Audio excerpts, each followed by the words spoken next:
Good morning students. कल मैंने आप लोगों को एल्डोल कंडेंसेशन की मैकेनिज्म के बारे में बताया था। आज हम कैनिजारो रिएक्शंस की मैकेनिज्म पढ़ेंगे। कैनिजारो रिएक्शन की मैकेनिज्म। तो देखो, कैनिजारो के बारे में अपन ने कल पढ़ा था, परसों मैंने आपको जो नोट्स भेजे थे उसमें, कि भी अपने पास जो एल्डिहाइड्स जिनके पास में अल्फा हाइड्रोजन उपस्थित नहीं होता है। देखो, एल्डोल में और कैनिजारो में दोनों में ये सबसे बड़ा डिफरेंस है कि एल्डोल जो है वो ये बताता है कि भी ऐसे एल्डिहाइड्स और कीटोन जिनमें अल्फा हाइड्रोजन होता है वो ही एल्डोल रिएक्शन को देंगे, लेकिन कैनिजारो केवल वे देंगे, वो भी एल्डिहाइड्स मोस्टली देते हैं ये, कि भी जिसमें अल्फा हाइड्रोजन उपस्थित नहीं होता है। ठीक है, तो यहाँ पे देखिए कि दो मॉलिक्यूल्स हैं और दोनों NaOH किसी बेस की प्रेजेंस में रिएक्शन कर रहे हैं। तो अपने को एक यहाँ पर प्राप्त होता है अल्कोहल और दूसरा अपने को प्राप्त होता है कार्बोक्सिलिक एसिड का सोडियम साल्ट। तो सोडियम साल्ट और अल्कोहल की प्राप्ति इसके अंतर्गत अपने को होती है। मैकेनिज्म देखिए इसके अपन, तो देखिए पहला अपने पास एल्डिहाइड का पहला मॉलिक्यूल है फॉर्मल्डिहाइड का, इसकी किसी बेस के साथ रिएक्शन करवाई गई OH- के साथ में। तो ये जो बेस है इसका काम है न्यूक्लियोफिलिक एडिशन रिएक्शन करना, नाभिक नहीं योगात्मक प्रकार के विक्रियाएं करना। तो यहाँ पे इसने इस पर अटैक किया, नाभिक ने योग कर दिया यहाँ पे। ठीक है, तो अपने को HC जैसे ही इसने इस पर अटैक किया, अटैक करते ही ये इलेक्ट्रॉन शिफ्ट होकर ऑक्सीजन के पास आ गए।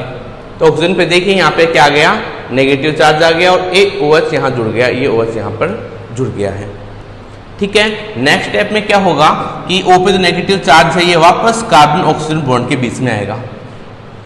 वापस जब आएगा तो यहाँ पे इलेक्ट्रॉन से निकालना पड़ेगा, तो H जो है वो एज H- के रूप में यहाँ पर निकल जाता है।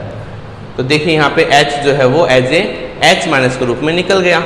तो H सीरियल बॉन्ड OH प्राप्त हो गया अपने को, प्लस H- प्राप्त हो गया। तो ये तो अपने पास पहला एक कार्बोक्सिलिक एसिड का प्रोडक्ट प्राप्त हुआ है। अब दूसरी बार क्या होगा कि जो ये कार्बोक्सिलिक फॉर्मल्डिहाइड है, इसका दूसरा मॉलिक्यूल की जो ये H- निकला है यहाँ पे, जिसे अपन कहते हैं हाइड्राइड आयन। तो ये हाइड्राइड आयन जो है वो यहाँ से शिफ्ट होके इस कार्बन के ऊपर अटैक करेगा। ठीक है, वो कार्बन पे जैसे ही अटैक करेगा, ऑक्सीजन पे आ गया नेगेटिव चार्ज और ये H यहाँ जुड़ जाएगा। तो देखिए H यहाँ जुड़ा हुआ है, नेगेटिव चार्ज, और ये Na+ साथ में इसमें आएगा, यहाँ से निकला हुआ Na जो था NaOH वाला, ये Na यहाँ पर जुड़ जाएगा। तो अपने को अभी तक दो प्रोडक्ट प्राप्त हो गए हैं, पहला कार्बोक्सिलिक एसिड और दूसरा अपने पास में ये प्रोडक्ट प्राप्त हो गया। अब इन दोनों प्रोडक्ट की आपस में सोडियम और हाइड्रोजन आयन का एक्सचेंज होगा। तो कार्बोक्सिलिक एसिड में अपने को पता है कि O पे नेगेटिव चार्ज है और H पे पॉजिटिव चार्ज है, और यहाँ पर अपने पास इस O पे नेगेटिव और Na पे क्या है, पॉजिटिव। तो ये Na पॉजिटिव जो है ये H को रिप्लेस कर देगा यहाँ से।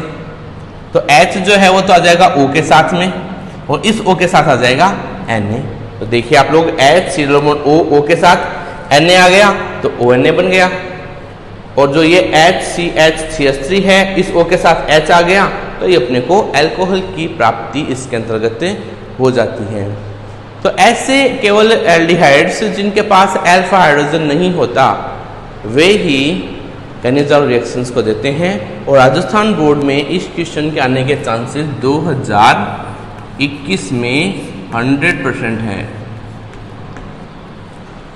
वो इसलिए क्योंकि 2020 में ये क्वेश्चन आया हुआ नहीं है, इसलिए आप लोगों के लिए एल्डोल और कैनिजारो दोनों ही रिएक्शंस काफ़ी महत्वपूर्ण है। 1 या 2 नंबर का क्वेश्चन यहाँ से 2021 में 100% आने के पूरे चांसेस हैं। ठीक है।